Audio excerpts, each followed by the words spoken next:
Hi, my name is Alexander Lewandowski, and I'm in your Speech 1 class, and this is my persuasive speech. Have you ever been walking or driving around LA and you had to take a second to digest the horrific scenes of large groups of homeless people on the streets? I used to live in MacArthur Park, and every morning and every night I would pass by hundreds and hundreds of homeless people, kids and adults alike. The heartbreaking scenes never got easier to watch, no matter how many times I passed them. I moved back to Pasadena years ago, but this is a problem that still bothers me greatly, especially during these COVID times and as winter gets so cold. The group that I'm going to be talking about today is the National Alliance to End Homelessness. They're an organization who are committed to preventing and ultimately ending homelessness in the United States. And this is very relevant to us now, as numbers of homelessness all around America are spiking, and it's getting particularly bad right here in California and more specifically Los Angeles. We, as citizens of America, should do our best to contribute to helping the homeless by staying informed about the statistics behind homelessness and the resources available so that we can help inform others as well. Donating money, clothes, food, and any other resources we are able to afford to homeless shelters and charities that we know are legitimate. And lastly, by doing our part to write the government about the wrongdoings that they have been practicing to keep the homeless suffering without any inclination of helping at all. It must be quite startling for someone who is not familiar with how bad the homeless issue has been getting to look at the statistics and educate themselves. It seems as if for most people, as with many issues, it is just easier to turn a blind eye and pretend it does not exist, but it is very real, and lots of people are suffering.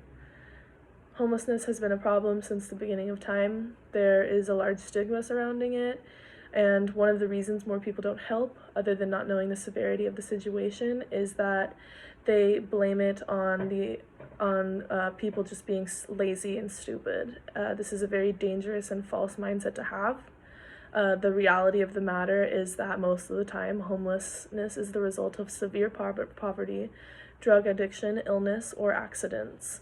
A great deal of the time is a combination of these, and of course there are other reasons that I have not listed as well.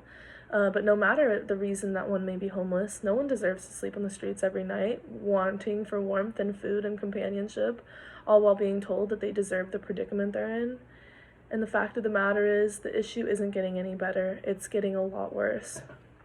According to the National Alliance to End Homelessness, the total number of documented homeless people in California went from 129,972 people in 2018 to 151,287 people in 2019. That's over 21,000 more homeless cases in our state than the previous year.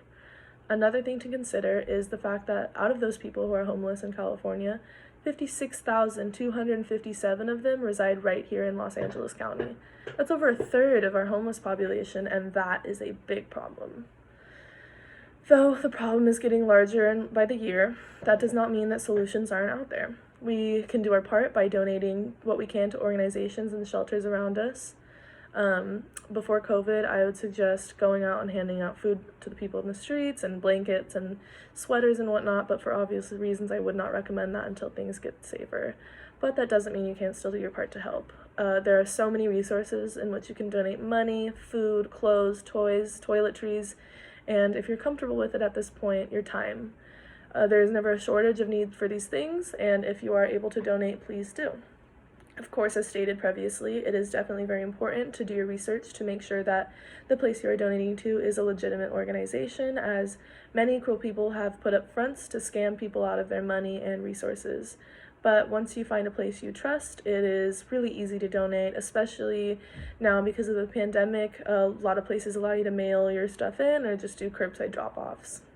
And according to the CDC, due to COVID, some different things that you can donate to further help are personal protective equipment, which includes gloves, goggles, and surgical masks, cleaning supplies like garbage bags, Lysol and bleach, thermometers and thermometer covers, anything that can be used as a divider, like sheets, curtains, any type of linen, like that, and lots of extra fluids like Gatorades, Pedialyte, and even soup is a great help. Though donating what you can is a crucial part of doing our part to help fight homelessness, it's far from the only thing to be done. I believe it is very important to utilize our voices and take advantage of our democratic system. Though the severity of the homeless situation in America is very apparent, especially to the people in power, very little is being done to help try to bring these people out of the situations that they're in. In fact, it is arguable that much more has been done to make it the already uncomfortable living situations for these homeless people as intolerable as possible. In an article done by Christopher McFadden for the website Interesting Engineering just last month, McFadden went through a list of 15 different architecturing techniques that hinder the homeless from sleeping comfortably, otherwise known as hostile architecture. Slanted benches at the bus and train stops are very uncomfortable to sit on while waiting for your ride. Now imagine trying to sleep on them. Armrests on these same benches are actually there to make it even harder for the homeless people to sleep there. The most disturbing one to me are the painful spikes that have been set up under the bridges all over the place. Now, though we have no direct control over these measures being taken, we should use our voices and write to our government leaders and tell them how wrong they are for implementing them and respectfully demand them to be undone. And then ask them to pass more measures to help the homelessness get off the streets and into safe environments like they deserve. So next time you pass a group of homeless people on the street, instead of just thinking about how sad it must be to be in that situation, take action. It is a very real problem that shouldn't be ignored by any means. So do your research, donate what you can, and don't be afraid to let our elected leaders know that we want change and we want it now.